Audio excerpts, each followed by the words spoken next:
que chegou o momento da vitória do crente. Oi, meus amigos, a gente vai falar hoje sobre o termo vitória no contexto cristão. Se você, assim como eu, veio de um contexto, ou está inserido num contexto cristão, é muito provável, me conta aí nos comentários, mas é muito provável que você já tenha escutado o termo vitória. Chegou a hora da sua vitória. E aí a gente tem aplicações, Se você não é crente, está me assistindo, a gente tem aplicações, Vitória seria literalmente uma vitória, ter passado por aquela situação, ter vencido, ser vencedor. Então pode ser vitória no casamento, no emprego, na situação financeira, num desejo do seu coração qualquer. Em qualquer situação, quando o crente consegue o que ele quer, ele passou pela vitória, ele foi vitorioso, Deus honrou, ele chegou na vitória. Mas eu particularmente quero trazer um ponto de atenção que eu acho que é importante conversarmos sobre o quanto a gente afirma algumas coisas.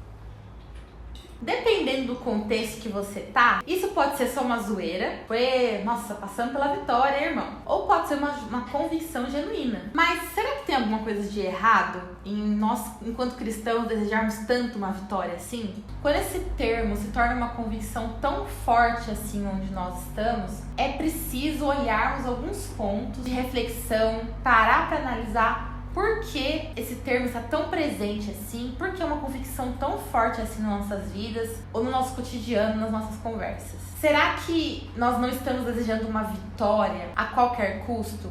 Uma vitória onde nós vamos lá, fazemos os nossos próprios planos, sem medir as nossas consequências, cultivamos uma vida irresponsável enquanto cristãos, e aí em todas as áreas da nossa vida. Uma vida irresponsável é quando a gente vai fazendo as coisas pela própria satisfação, só porque a gente pode ou porque a gente quer, e depois, quando nós sofremos as consequências dos nossos atos, nós vamos lá, lembramos de que Deus existe e pedimos: Deus, traz vitória. Deus, traz socorro sobre isso. Será que nesse momento nós estamos nos esquecendo de quem Deus é? Nós não estamos vendo Deus somente como um gênio da lâmpada, pode nos socorrer em momentos difíceis ou suprir desejos do nosso coração, às vezes até desejos fúteis, só por uma própria realização, uma autossatisfação, para provar com raiz de ego de que nós somos vitoriosos? Porque é diferente de uma vida onde nós estamos sendo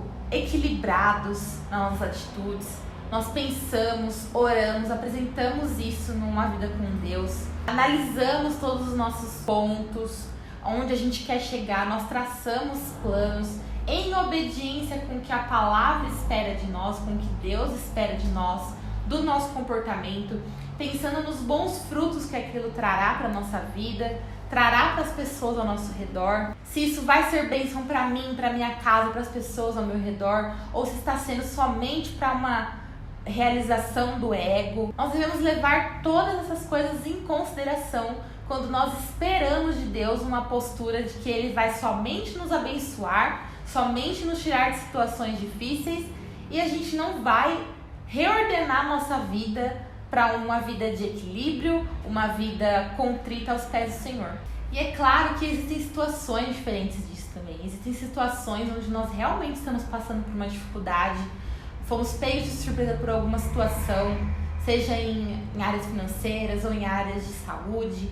E aí nós temos uma fé tão forte e alicerçada em Deus, um relacionamento tão íntimo com Deus, que nós realmente confiamos que Ele é o nosso refúgio, de que Ele é o nosso provedor, de que nós somos dependentes de Deus. Deus não está subserviente aos nossos desejos, de que Ele não é só um mordomo que vai lá e faz tudo o que a gente quer. Mas quando nós estamos com os nossos corações alinhados em quem Deus é, na nossa condição pecaminosa, dependentes de Cristo, nós entendemos o que significa sermos vitoriosos em Cristo. É claro que existem situações onde Deus vai trazer de forma sobrenatural, de forma muito específica, uma vitória para a nossa vida, onde nós vamos ser pegos de surpresa por alguma situação financeira, alguma adversidade, alguma situação de saúde, e nós cremos no Deus que pode sim transformar a nossa história, transformar aquela situação na soberania, na onipotência, onipresença de Deus. Então, por esse ato de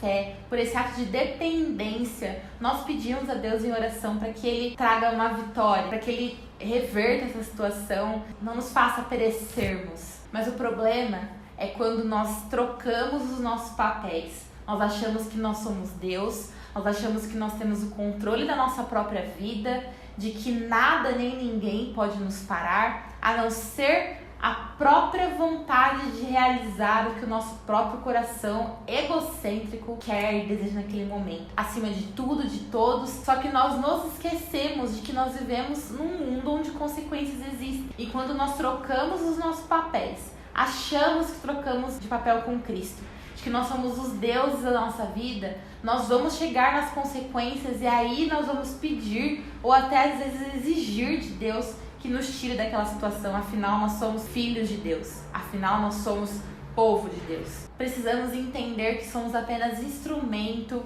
da história que Deus está construindo na narrativa da redenção. Nós fazemos parte de todo o plano salvífico de Deus. E a partir disso, nós colhemos frutos dessa comunhão com Cristo. Então nós teremos frutos de intimidade com Cristo, nós às vezes seremos até mimados por Deus, nos dar presentes só porque Ele é bom, mas nós não podemos cultivar no nosso coração uma regra ou uma régua onde a gente decide o que a gente tem que passar ou não, onde a gente decide quando Deus tem que agir, como Ele tem que agir ao nosso favor. O nosso papel enquanto cristãos é entendermos que Deus está no controle de todas as coisas. Ele pode, mas às vezes Ele vai permitir que passemos por situações para que, de algum modo, mesmo que nós não entendamos naquele momento, o nome dele seja glorificado. O nosso papel é entendermos que somos vasos na mão do oleiro, que somos testemunhas vivas do Evangelho, de quem Cristo é, da ressurreição, de todo o Evangelho, e nós fazemos parte disso, comissionados a levar o Cristo que transforma, a levar o Cristo que restaura, mas também levar o Cristo que é soberano, que é justo, que não foge da sua onipotência, onipresença e onisciência. A nossa maior vitória enquanto cristãos, prometida na palavra, é estarmos em morada eterna com Cristo. É sermos salvos, lavados, redimidos do nosso próprio pecado, nossa natureza pecaminosa, e agora termos a chance, lavados por Cristo, de sentarmos no banquete com o Cordeiro e nos deleitarmos em Deus e de quem Ele é, para a sua honra e glória. O fruto disso é viver e experimentar da bondade de Deus, da compaixão,